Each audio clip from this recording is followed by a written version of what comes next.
pense qu'il va falloir au moins 2 ou 3 heures pour pouvoir vous répondre.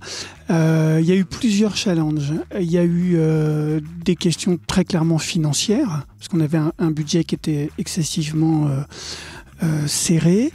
Il y a eu des enjeux pour nous qui étaient assez importants, en fait, patrimoniaux, c'est-à-dire que c'est un bâtiment qui a été construit dans les années 30, qui a eu son heure de gloire dans les années 70, et puis après, le site du Port Rambaud est tombé petit à petit à l'abandon, et puis le bâtiment a été squatté, tagué, abîmé, jusqu'en début des années 2000, où nouveau cycle, nouveau souffle, et puis ça repart. Et on souhaitait garder un petit peu les traces du temps, les stigmates qui avaient pu se passer. Et donc dans le cadre de cette réhabilitation qui était quand même assez complexe, réussir à garder l'esprit du lieu, l'âme du lieu, ça aussi c'est un élément qui était très très important. Oui, alors tout à fait. Donc on est sur un bâtiment donc, construit dans les années 30. C'est une structure poteau-poutre en béton, remplissage uniquement avec des parpaings de mâche-fer, pas d'isolation, hein, c'était juste pour stocker des sacs de sucre. Et quand donc au début 2000, il y a la réhabilitation qui est faite, il y a donc l'isolation du bâtiment qui est faite, l'intégralité, hein, donc mur et toiture, système d'installation de chauffage aussi qui a été réalisé. Donc ce qu'on a fait, c'est qu'on est venu isoler par l'intérieur, alors là dans une démarche en fait patrimoniale, pour ne pas supprimer les modés nature qui étaient en façade. Donc ça nous permettait de pouvoir avoir des complexes d'isolation plus épais dedans. Et on est venu, ce qu'on voit là au sol, les grilles que vous avez, créer en fait un système de chauffage et de traitement d'air qui passe dans le sol à très basse vitesse, puisque dans ce bâtiment qui peut paraître très brut comme ça, en fait on est aux normes muséo internationales, c'est-à-dire qu'on peut accueillir un Giacometti, un Picasso. Si on veut demander une œuvre au MoMA ou au Louvre, on peut l'accueillir à la Sucrière, on est aux normes muséo internationales. Donc oui, la partie énergétique a bien été intégrée, en faisant en sorte justement que ça ne se voit pas. On ne voit pas de tuyaux, on ne voit pas de technique pour que ça ne nuise pas aux artistes, quels qu'ils soient, ou aux différentes exploitations dans le lieu.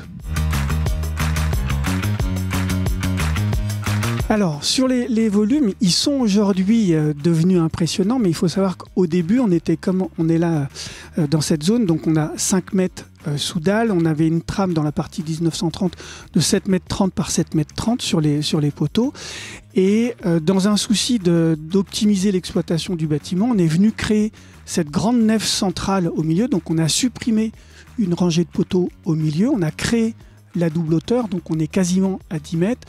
On est venu faire des grands portiques, on a mis des anneaux de levage en plafond pour pouvoir suspendre des voitures, suspendre ce qu'on veut en fait en termes d'usage. Et à l'endroit où on a supprimé des poteaux, en bas, évidemment, au-dessus, on a rajouté un étage, sinon c'est pas drôle. Et donc on a rajouté un étage qui fait 100 mètres de long, 20 mètres d'épaisseur, qui est en structure légère et qui accueille pour partie un autre gros établissement de la Sucrière qui est le Sucre, donc un établissement pour 800 personnes pour des concerts de techno. Alors, qu'est-ce qu'il pourrait y avoir de projet emblématique actuellement, on vient, alors ça c'est pas une réhabilitation, mais on vient de terminer la cité administrative d'État à la Part-Dieu avec une agence qui s'appelle Snow-État, qui est une agence internationale brillantissime, et c'est un projet qui est pour nous relativement emblématique puisqu'il y a, d'un point de vue justement de la démarche environnementale, des curseurs qui ont été poussés très très loin, donc ça c'est un projet effectivement qui est très important.